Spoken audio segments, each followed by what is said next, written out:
Hello and welcome back for my 500 subscriber special when I'm about 41 away from 600 already, because I'm actually re-recording this because I tried to re-watch what I had initially recorded, because that was a whole jumbled mess, because originally this video was going to be in two parts, but then I decided to kind of combine it into one, and then also a giant spider came into the room whilst I was recording, so I was a little bit distracted whilst doing this. So, hello!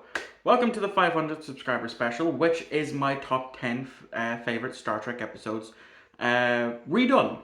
At the beginning of this year, I posted in two parts my, at the time, top 10 favorite Star Trek episodes, where when I made that video, the only Star Trek that I had watched was some of TNG, all of Deep Space Nine, all of Voyager, all of Enterprise, as well as the modern stuff. But I had that the caveat is, whilst the modern treks are still airing, they won't appear on the list. And at that time, I hadn't watched TOS. Now that I have both watched TOS and Star Trek Picard has ended, it's time to do a redo on this list. So yeah. Also, another big caveat is one Borg episode allowed for this list. It's the same stipulation I had the last time I done this, and it is for this video, as well as two parters are cast as one episode. Yeah, 4 out of the 10 spots on this list were episodes that had originally appeared on my original top 10. So, with that being said, let's dive in with number 10, DS9's The Visitor.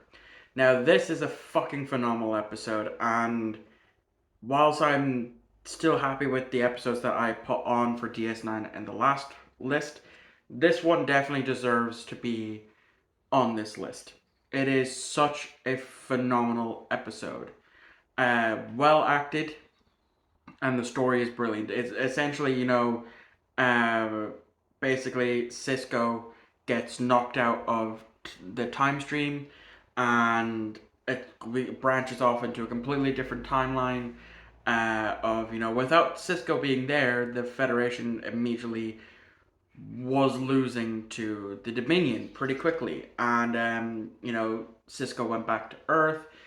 He started to grow up, write stories, and every now and again his father would reappear for a bit. And it wasn't until towards the end, when Jake had fully grown and stopped having a relationship because he was so focused on saving his father, that's when he realizes that Jake and Cisco are basically tethered to one another. And that's all I'm really going to mention there for those who haven't seen the episode. Uh, Also, wouldn't recommend it if you just lost someone in your family, or that you're pretty close to, because it will fuck you up. I made that mistake when I watched it, because I watched this episode prior to my full watch through of Deep Space Nine. So yeah, it got to me. It got to me. Didn't get me to cry, but it was very, very close. So yeah, number 10 is DS9's The Visitor. Let's see what number 9 is. So number 9 is Enterprise's In a Mirror Darkly's parts 1 and 2. It's gone up one position on this list. It's a fantastic episode. It gave us a look into the mirror universe that we hadn't seen since DS9, when they had a few mirror universe episodes. And it wasn't just a case of, Prime Timeline crossing over into the Mirror Universe timeline. It was just 100% in the Mirror Universe. And we got a completely different opening. Plus, they basically refilmed the ending of First Contact, where they actually brought the actor who played Zefram Cochrane back. And instead of trying to do the Vulcan salute and going in for the handshake, he goes to do that, then reaches in, pulls out his blaster, and kills the Vulcan, thus bringing in the reign of the Terran Empire. And yeah, it's a fantastic episode, and it also gives us the conclusion of what happened to the USS Defiant, in the episode The Tholian Web. And it's just a fantastic two-parter filled with, we get to see the agonizing chambers. We get to see Tholians as well. We get to basically see, the whole shebang. Even the destruction of the NX-01 Enterprise. She does get destroyed. And then it ends, of course, with Empress Hoshi Sato, who then became, who used the Defiant to basically quell the little rebellion that was springing up. And it's fantastic because it's a really good episode in season 4, which is full of great episodes. I still love season 1 and season 2 of Enterprise, but it's good in a way. It's what I love about Mirror Universe episodes is it gives the actors a chance to try something new with the characters that they've already been playing for a while and a lot more familiar with. Going and doing a complete 180 of what their character is supposed to be. So that's why I absolutely love In a Mirror Darkly. Out of all the Mirror Universe episodes, I definitely think it's the best one, in my opinion. That might as well. That might actually be a top 5. Top 5 favorite Mirror Universe episodes. And I need to write that one down. So number 8 is the first Star Trek Voyager episode to appear on this list, and that is Living Witness. This is an episode that I did not put on my list the last time, but it's still such a fantastic episode. It's set so many years into the future, long after the crew of the USS Voyager made it home, and it's essentially kind of like a Mirror Universe episode, but it isn't. It's about this alien species that makes remembers wrongly what the USS Voyager did whilst there, because it was this two species that were at war, and it's this other the species that lost that was doing this, and after a battle, there's some debris from Voyager that fell, and amongst those was a copy of the EMH, and he gets reactivated. He tries to correct their history, and it does not go well at all. We do see some like reconstructions of like what actually happened at that time, and like this is why I say it's like Mirror Universe esque, because their depiction of the Voyager crew um, is essentially Mirror Universe like, because we get it shows our crew of the Voyager uh, acting like if they were in the Mirror Universe, sinister, evil, not giving two shits, and all that. And I love the look of Kate Mulgrew in this episode. She looks absolutely amazing. Um, yeah, it's just honestly a fantastic episode with a really good twist at the end. Showing that there is still hope, that things that misconstructions of history can and will be corrected. And it's honestly a fantastic episode, and Robert Picardo does a fantastic job in this episode. An absolutely amazing job in this episode. I love him as an actor. He is very, very good. I always loved him in Voyager as a whole, and I'm really, really looking forward to him returning in Star Trek Prodigy whenever we get season 2 of that. So let's move on to number 7. So number 7 is another DS9 episode that was actually on my original list, posted at the beginning of this year, and that is the Siege of Ar558. I fucking love this episode for numerous reasons. The big one is this is the first time during any of the Federation wars that we've seen what the ground combat is like. Usually when we see wars or even battles, usually 9 times out of 10, it's space battles.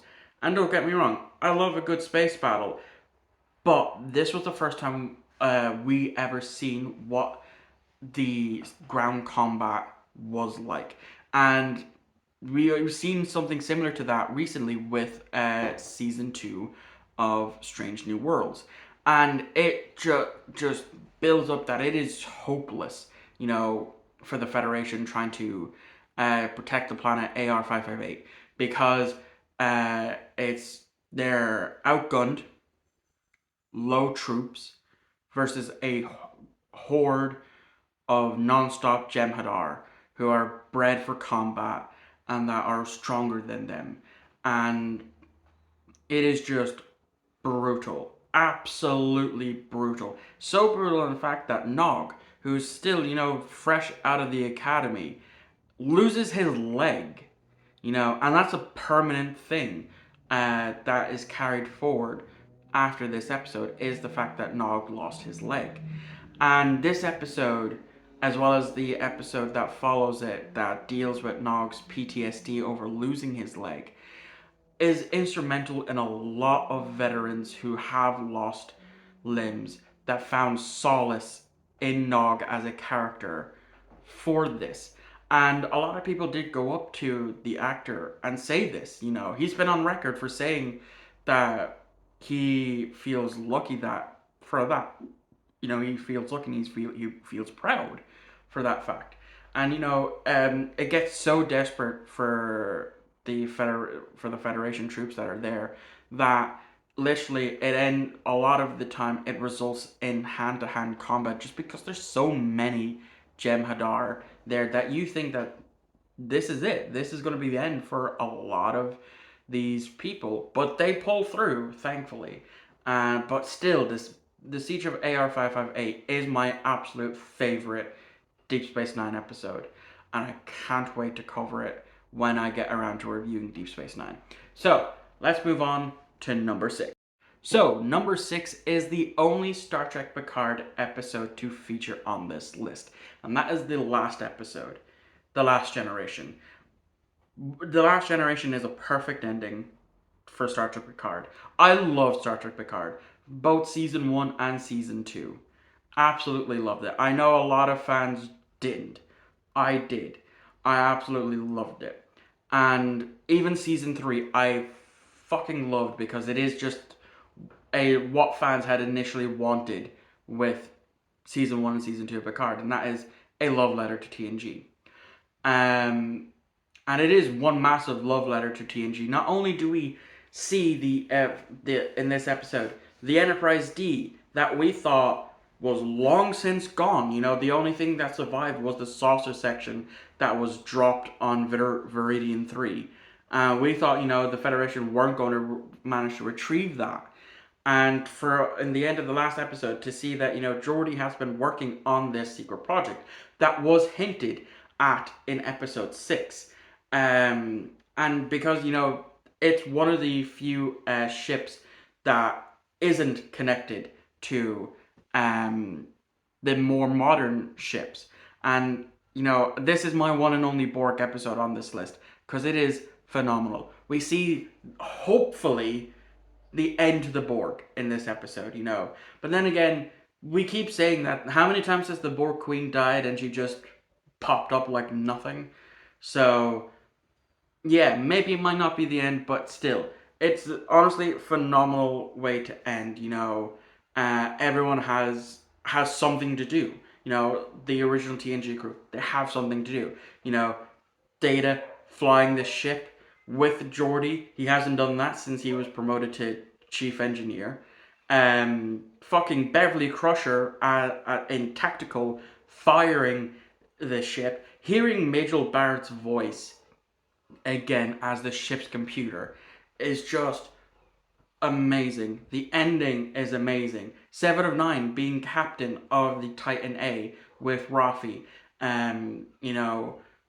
Doing all that stuff, trying to defend Earth from the Borg, using the cloak that they took from the HMS Bounty from Star Trek 4. And not only that, the beginning of this episode, hearing Walter Koenig's voice as Chekhov. Yes, it is Anton Chekhov, but still, he's essentially reprising his role as a Chekhov. And that is just, I loved hearing his voice. Because I do love Chekhov. I've always loved Chekhov. And the fact that they named his Chekhov's son after Anton Yelchin, who played Chekhov in the Kelvin movies, is just absolutely amazing. It melted my heart when I heard his name as Anton. I was like, oh my god, because I loved Anton Yelchin's Chekhov in the Kelvin movies. He was fantastic in that. And so to not only have them paying homage to Anton Yelchin twice, because in season 3 um of Discovery there is a ship known as the USS Yelchin. So yeah, honestly, The Last Generation was such a phenomenal ending. I'm still griping at the fact that they rechristened the Titan A to the Enterprise G. Uh, but that's neither here nor there. Now let's move on to number 6.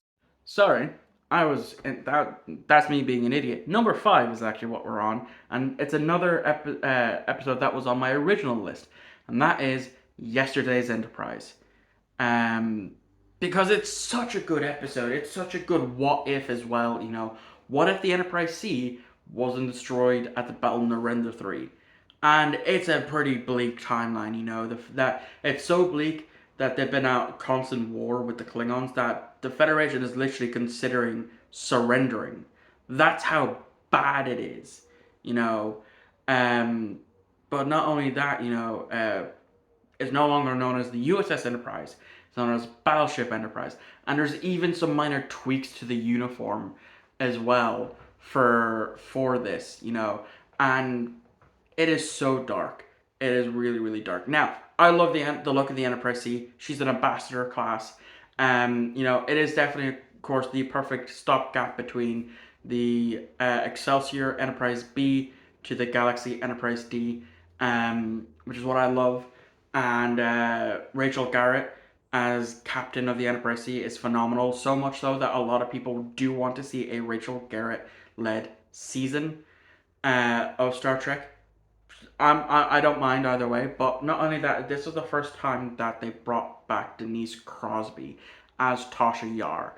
And this is what I love about this episode, is the fact that it sets up ramifications for this. At the end of the episode, Tasha Yar is on the Enterprise C going back in time to the Battle of Narendra 3.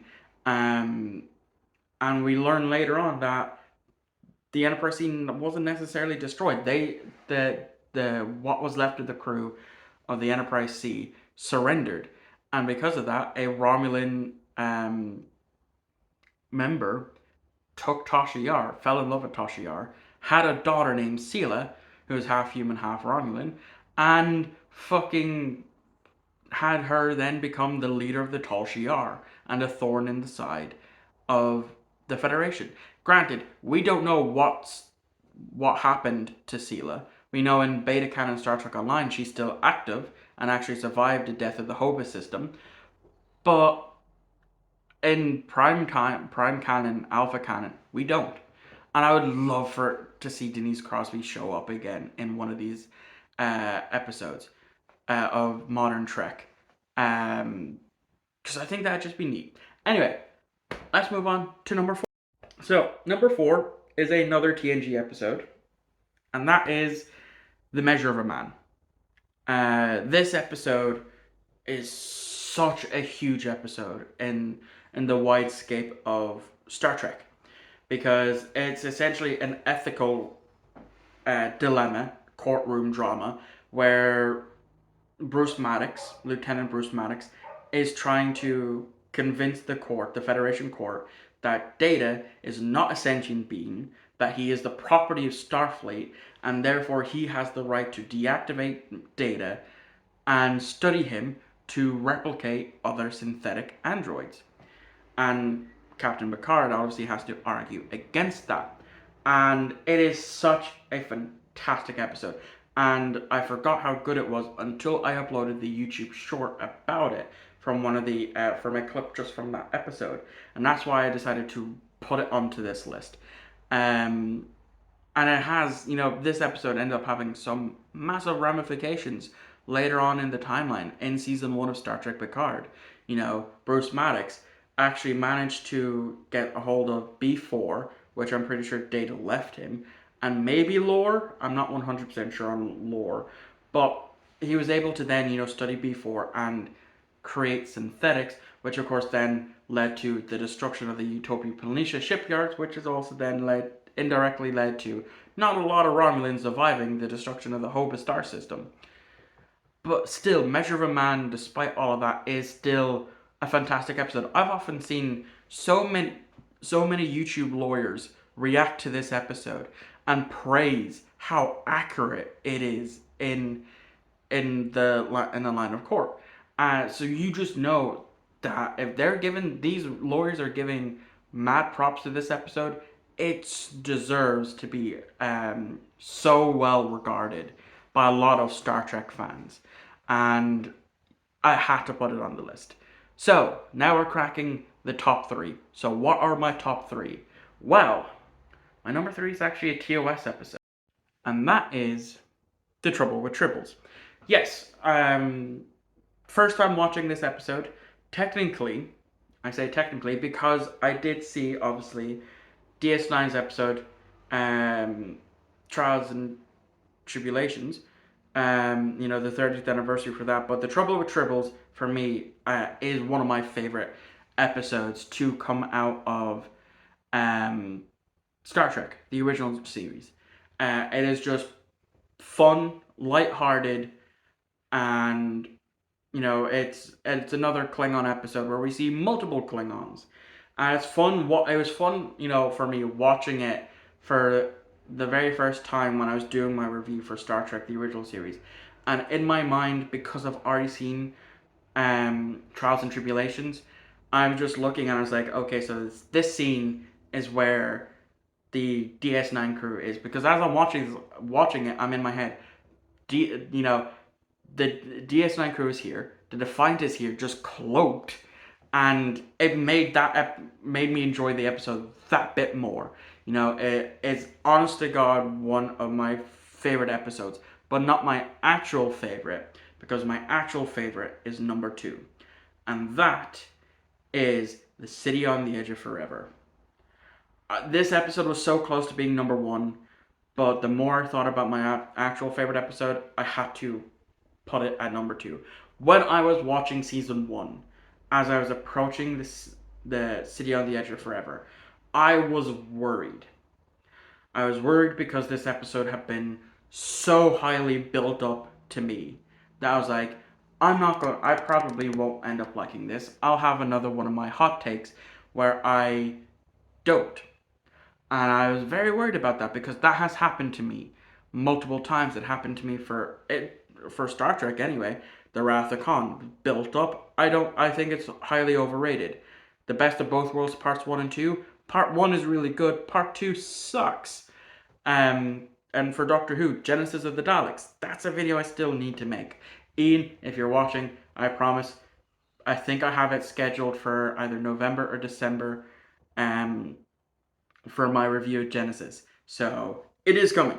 Anyway, yeah, this episode was fantastic. It introduces us to the Guardian of Forever, which it's its only appearance in the original series, but it has made 2 appearances since.